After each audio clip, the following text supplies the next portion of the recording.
So, ang problem natin ngayon is this, and related siya sa topic na coefficients linear in the two variables. So, may step-by-step process tayo. And, di ko na siya masyadong explain sa video na to. You can just check my playlist. And yan, solve natin siya. So, equate two lines to 0 para mahanap natin yung h and k. Tapos, ibig sabihin, yung two lines dito is ito, tas ito. So, equate natin siya sa 0. So, magiging siyang x plus 3y minus 4 is equal to 0 and x plus 4y minus 5 is equal to 0. So, ngayon is, multiply natin to, itong nasa taas, by negative para makancel natin yung x. So, magiging siyang x minus x is 0 and 4y minus 3y is y. Negative 5 plus 4 is negative 1 is equal to 0. So, y would be 1. So, yan na yung k natin. So, substitute natin siya dito. So, magiging siyang y is equal to y prime plus k. Y prime plus k. So, ang k natin is 1. So, plus 1. So, hanap na natin yung, yung first natin. So, substitute natin itong y is equal to 1 dito. So, magiging siyang x plus 3 times 1 minus 4 is equal to 0. So, y is 1. So, yan. Magiging siyang x plus 3 minus 4 is equal to 0. X minus 1 is equal to 0. So, x would be 1. And yan yung h natin. So, substitute natin siya dito. So, magiging siyang x is equal to x prime plus h which is 1 dito sa na-solve. So, dx will be dx prime and dy would be dy prime. So, yan. Erase natin siya.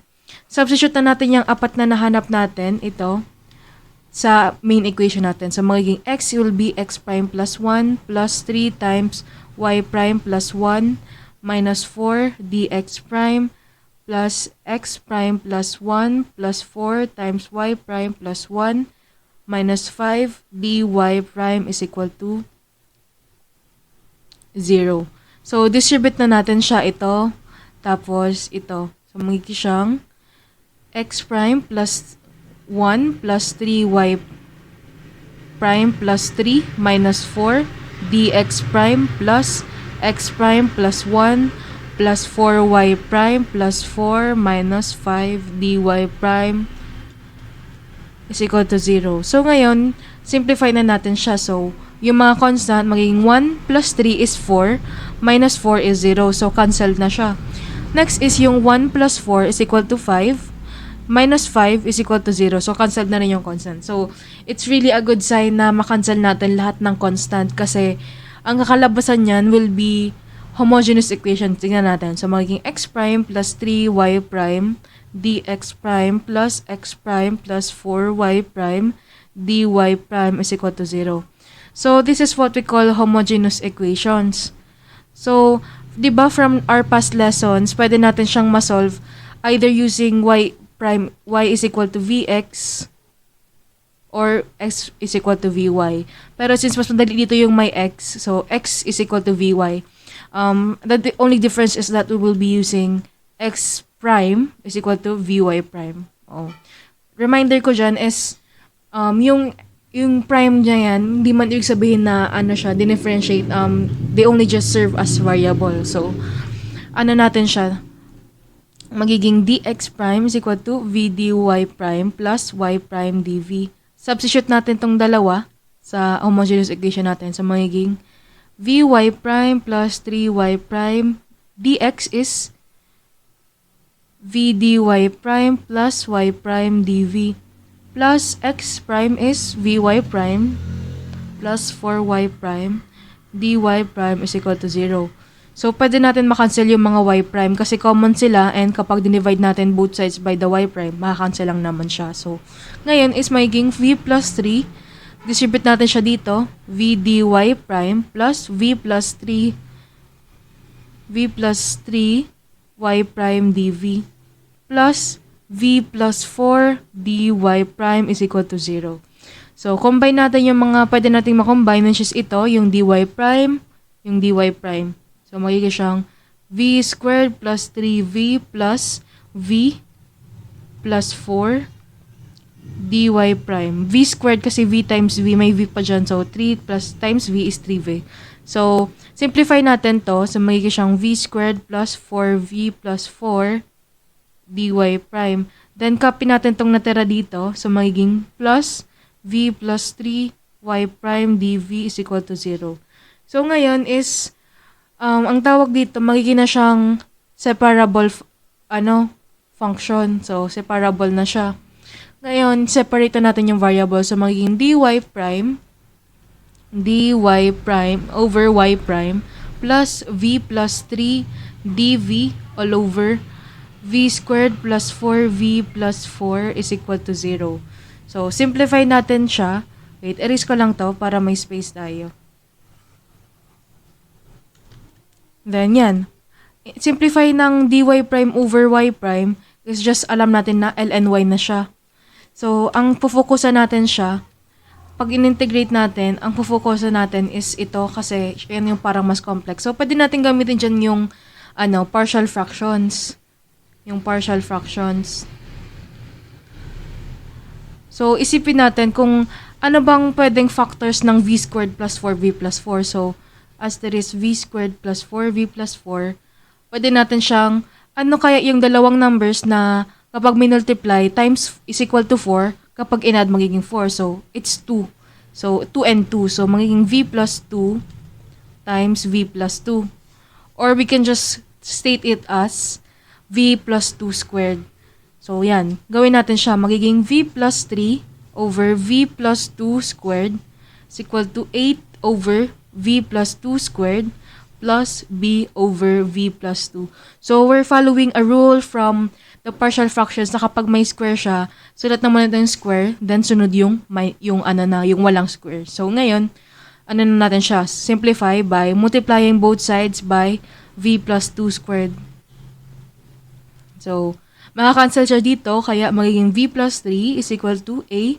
Makakancel din to, so a na lang plus, since isa lang yung v plus 2 niya, may isa pang v plus 2, so b times v plus 2. So, simplify na natin siya. Magiging v plus 3 is equal to a plus bv plus 2b. So, ito, yan lang yung may v. So, ito yung may v. Anong value ng coefficient ng b will be 1. So, b is equal to 1. So, ang tira natin is yung a plus 2b. And in this case, they are just constants. So, ang constant sa left side is 3. So, a plus 2b would be equal to 3. So, yan. Substitute na natin to dito para makuha natin yung a. So, a plus 2 times 1 is equal to 3. So, a would be plus 2 equals 3. Lipat natin sa right side, magiging a is equal to 3 minus 2, then a is equal to 1. So, parehas na, a and b, equal siya sa 1. So, substitute na natin siya. Erase lang natin to. Ay, wag. Ito na lang to lang. Erase natin. So, yan. Magiging siyang 1. At yung b natin would be 1. So, yan na yung partial fractions natin. So, gawin natin is integrate natin yung dalawa. Erase ko lang to. So, integration ng dy prime over y prime is ln y prime. Plus, integration nito, dv, integration nito, dv is equal to c. Kasi integration ng 0 is equal to z. So, yung dalawa na lang ang problem natin. So, dito sa first part muna tayo mag-solve. Yan. So, that u natin yung v plus 2. So, du is equal to dv. Next is, substitute na natin babalik sa, natin, sa original, form. So, 1 dv is equal to du over v plus 2 is u. So, magiging siyang u squared. So, na natin to, integrate na natin kasi simple na siya. So, ngayon, magiging siyang u raised to negative 2 plus 1 is negative 1 over negative 2 plus 1 is negative 1. So, ngayon is magiging siyang equal to negative 1 over u. So, ang u natin is v plus 2. So, palitan natin yung u, magiging v plus 2 na siya. So, yan yung integration nito. So, sulat natin siya. So, magiging siyang negative 1 over v plus 2. So, ito naman, magiging siyang ln v plus 2. So, ln y prime is equal to c. Ayan.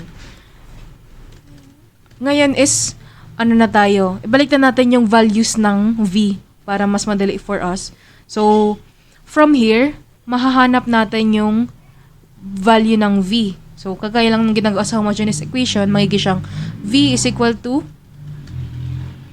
x prime over y prime. So, x prime over y prime. Ngayon is, ibalik natin siya. So, magiging siyang ln y prime minus 1 over x prime over y prime plus 2 plus ln x prime over y prime plus 2 equals ln c. So, simplify na natin tong mga fractions na to para mas maganda. And, mas madali. So, ln y prime minus, since 1 over something siya, hanapin na tuloy natin yung reciprocal niya. So, reciprocal nito magiging siyang y prime over x prime plus 2y prime plus ln x prime over y prime plus 2y prime is equal to c. So, combine natin tong dalawang to, ito, and ito, kasi pwede sila ma-combine. So, magiging silang, wait, erase ko lang to kasi parang wala ng space. Magiging silang ln y prime times x prime plus 2y prime over y prime. Tapos yan. Yan na muna sulat natin. So, makakancel na to. Then, matira na lang is ln x prime plus 2y prime. So, meron tayo ditong negative y prime over x prime plus 2y prime. So, copy natin. Negative y prime, x prime plus 2y prime is equal to c. Isin ko lang. Equal to c. So, erase natin. Next natin gawin would be, multiply natin both sides by this one para makancel siya. So, multiply natin both sides by x prime plus 2y prime.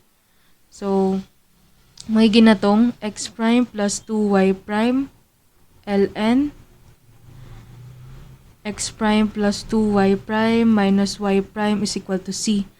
So, ngayon is, gawin natin, balikin na natin yung values ng, ng x prime sa y prime. So, from this one, from yung dalawa, so, hanapin natin, magiging siyang yung from that 2, so, magiging x prime is equal to x minus 1, and y prime would be y minus 1. So, x prime would be x minus 1 plus 2 times y is y minus 1. So, yan. ln x prime is x minus 1 plus 2 times y prime is y minus 1 minus y prime is y minus 1 is equal to c. So, simplify natin siya. Magiging siyang, combine natin. Ito, distribute na muna natin to. Itong may mga, pwede mo distribute. So, magiging x minus 1 plus 2y minus 2.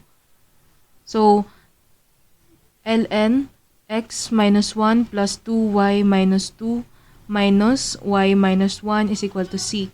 So, simplify na natin siya. Negative 1 minus 2 is negative 3. So, x plus 2y minus 3 ln x minus x plus 2y. Negative 1 minus 3 is negative 3. Tapos, tong negative times sa quantity y minus 1, lipat natin sa right side. Tapos, ito lipat natin sa left side. So, magiging siyang y minus 1. Makakancel na yung negative kasi nilipat na natin sa right side. Tapos, yung c, combine natin dito sa ln. So, magiging siyang, erase na lang natin to. Magiging na siyang ln c times yung kaninang value. So, copy ulit natin x plus 2y minus 3. So, yan na yung final answer natin.